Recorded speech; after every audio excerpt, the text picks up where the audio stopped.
বন্ধুরা, এই দেখো, এটা আমার 12 মাসি লেবু গাছ। এই গাছটায় দেখো লেবুগুলো পেকে গেছে। এবার লেবুগুলোকে তুলে নেওয়ার সময় হয়েছে।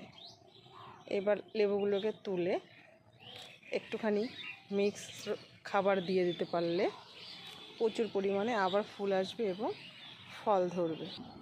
এই দেখো আমার মিশ্র সারের জিনিসপত্র: পটাশ, এপসম সল্ট, নিম খোল, শিংকুচি, হাড়কুচি, ফাঙ্গিসাইড, সর্ষের খোল, পাতা পচা সার, সঙ্গে ডিমের খোসা, আর এটা হচ্ছে সিঙ্গেল সুপার ফসফেট। এগুলো সবগুলো আমি একসাথে মেশাবো এবং মিশিয়ে গাছের গোড়ায় দিয়ে দেবো।